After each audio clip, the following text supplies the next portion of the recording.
सर्वार्थ साधिके शरणे त्र्यंबके गौरी नारायणी नमोस्तुते। जयंती मंगला काली भद्रकाली कपालिनी दुर्गा क्षमा शिवा धात्री स्वाहा स्वधा नमोस्तुते। यस्मिन् सर्वं यतो सर्वं यः सर्वं सर्वतश्च यत् यश्च सर्वमयो नित्यं तस्मै सर्वात्मने नमः। ओम गुरुर्ब्रह्मा गुरुर्विष्णु गुरुर्देवो महेश्वर गुरुर्साक्षात् परब्रह्म तस्मै श्री गुरुवे नमः। ओम। भगवान के चरणारविंद में उपस्थित होकर हम नित्य प्रति भक्ति और शक्ति का दान मांगते हैं। भगवान की असीम कृपा होती है जब हमें सत्संग मिलता है। यहाँ पर हम प्रति मंगलवार को योग पर चर्चा करते हैं।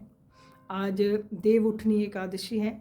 कार्तिक का महीना चल रहा है और कार्तिक मास को दामोदर मास भी कहते हैं। भगवान श्री कृष्ण और भगवान विष्णु, इनका एक दीपोत्सव पूरे माह चलता है। दीप जलाया जाता है और नेचुरल भी है। आप देखिए, अंधेरा होना जल्दी शुरू हो जाता है तो दीप वैसे भी जलाना चाहिए। तो इसलिए तुलसी देवी के सामने दीप का उत्सव किया जाता है, क्योंकि आज के दिन तुलसी माँ का विवाह भगवान शालिग्राम से हुआ था। तो वैदिक सनातन धर्म और हिंदू धर्म के अकॉर्डिंग हमारा बहुत बड़ा उत्सव है, आज त्यौहार है। और कुछ नहीं तो अपने घर में 5 दीपक रोज आज जलाना जरूर, क्योंकि 5 हम आज जलाते हैं। फिर उसके बाद कार्तिक पूर्णिमा आती है तो उस समय हमारे यहाँ हमारे गुरु नानक देव जी का भी जन्मदिन आता है, तो उस दिन भी हम उसको देव दिवाली के रूप में सब मनाते हैं। हमारे जीवन की सबसे बड़ी विडंबना ये है कि हम सब कुछ जानते हैं। ये नहीं है कि हम जानते नहीं हैं, हम सब जानते हैं। लेकिन जब इम्प्लीमेंट करने की बारी आती है तो माया अपना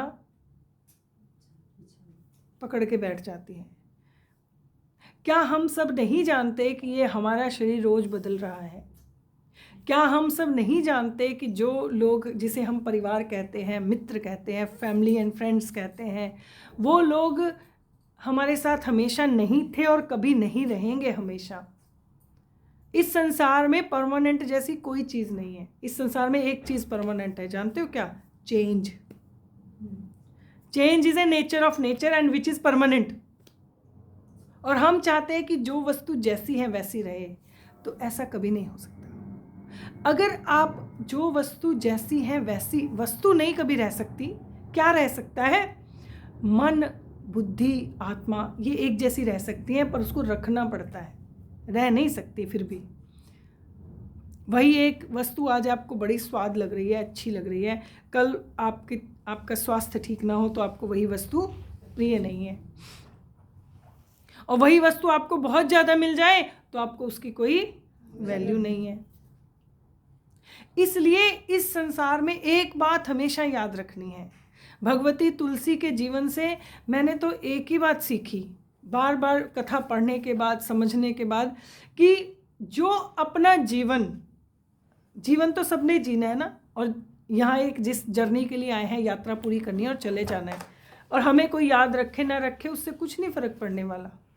बड़े बड़े स्टैच्यूज बने और उनके ऊपर पक्षी ही बैठते हैं और कुछ नहीं होता।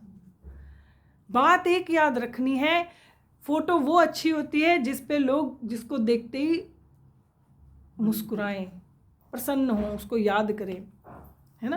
फोटो तो बनना है, सबने बनना है एक फोटो, पर वो अच्छी होती है जिसको देखकर लोग थोड़ा प्रसन्न हो, मुस्कुराएं और याद करें कि ये व्यक्ति था कोई। ऐसे ही मनुष्य जीवन में जो कुछ आप किसी के लिए कर पाओ, कुछ भी कर पाओ। मैंने कभी कभी देखा है, गिलहरियां क्या करती हैं, छोटे छोटे दाने ले जाकर दूसरे पक्षियों के पास भी रखती हैं जहां वो पहुंच नहीं पाते। एक पशु भी एक प्रयत्न करता है कि वो किसी और की क्या कर सके, हेल्प कर सके, सहायता कर सके। और हमें एज ए मनुष्य, as a human being, we are the, मैं तो कहा तो जाता है कि सबसे इंटेलेक्चुअल स्पीशीज़ है, पर कभी कभी मतलब बुरा नहीं मानना, मनुष्यों को देखकर ऐसे लगता है हे भगवान पशुओं के साथ ही रह ले। ये हाल हो गया है, अपनी बुद्धि का प्रयोग ही नहीं है। किसी बात के लिए सेंसिटिविटी ही नहीं है। ये बहुत आवश्यक है, बहुत आवश्यक, क्योंकि कोई ज़रूरी नहीं है कि आपको इस बार पशु भगवान ने मनुष्य बना दिया तो अगली बार मनुष्य ही बनाते रहेंगे। अब ऐसा कोई ज़रूरी नहीं है। इस क्लास में फेल हुए तो नीचे की क्लास में ही जाओगे, और नीचे की क्लास पक्षी हैं, फिर पशु हैं, फिर सरीसृप हैं, फिर पेड़ पौधे हैं। देवता से भी पेड़ पौधे बन जाते हैं, ये तो हमें दामोदर की कथा में ही पता लगता है। दामोदर मास है ना ये। दामोदर भगवान कौन थे? जब भगवान श्री कृष्ण को माँ ने, यशोदा माँ ने एक बार बड़े दुखी होकर, बड़े खींच कर, वो जो होती है ना उखल, उससे बांध दिया। उन्होंने उखल को उल्टा लिया और देखा कि मेरे 2 भक्त, कुबेर के 2 पुत्र नल कुबेर और मणिग्रीव वहाँ पेड़ के रूप में खड़े हैं, क्योंकि उनको श्राप मिला हुआ था। उनके बीच में उखल फंसाया और उनको मुक्ति दे दी, उखाड़ दिए जड़ से। तो ये तो कथा ही बताती है कि देवता बनने के बाद भी पौधे की योनि मिल सकती है।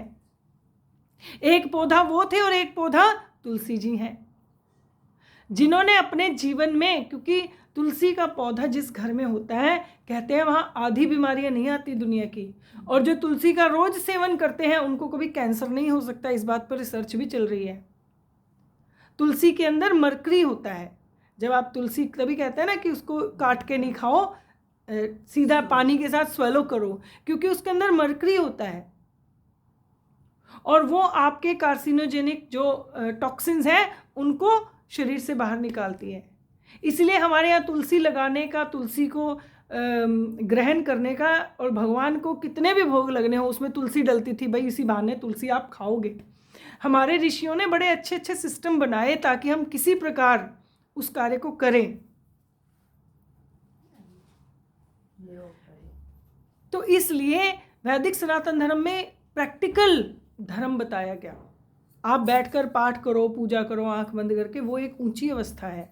लेकिन आप डेली लाइफ में जो कुछ कर रहे हो उसके साथ साथ कुछ ऐसी चीज़ें भी करो जो आपको मनुष्य से देवता बनाए, मनुष्य से पेड़ पौधे या पशु पक्षी न बनाए। ये बड़ा आवश्यक है।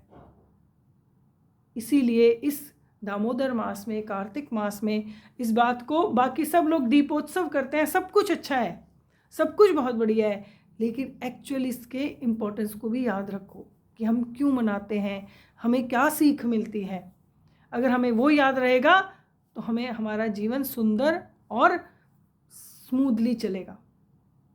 और ये बात तो हमेशा ही याद रखो कि कभी भी कुछ भी बदल सकता है। इसलिए जो बदलने से नहीं डरता, अंधेरे से कौन नहीं डरता? जिसको पता है लाइट का स्विच कहाँ है ना। आपको जब पता है अपने घर में, तो आपको अंधेरे से क्या डर? जब मन करेगा तो जला लेंगे। तो इसलिए अंधेरे से क्यों डरना? अगर आपके अंदर परमात्मा का दीपक जो आपको जलाना आता है, नाम जपना आता है, नाम जप उसका स्विच है। जैसे ही आपने स्विच ऑन किया, अंधेरा गायब। जैसे अंधेरा होने लगे जीवन में, उसका स्विच ऑन कर दो, बस सिंपल। वही अंधेरे से नहीं डरता। नहीं तो सारी दुनिया अंधेरे से डरती है। जब बच्चे अंधेरे से डरते हैं ना, मैं तो खुद बहुत अंधेरे से डरती थी। जब मैंने ये बात सुनी किसी संत के मुख से, तो मुझे लगा जीवन में सबसे सुंदर बात यही है। जब जीवन में अंधेरा आने लगे, फटाफट जप करना शुरू कर, भगवान का नाम लो, किसी प्रकार प्रभु का सिमरन सबसे ऊंचा, और इसी प्रकार नाम लेते हुए सुंदर जीवन व्यतीत करो। हरिओम।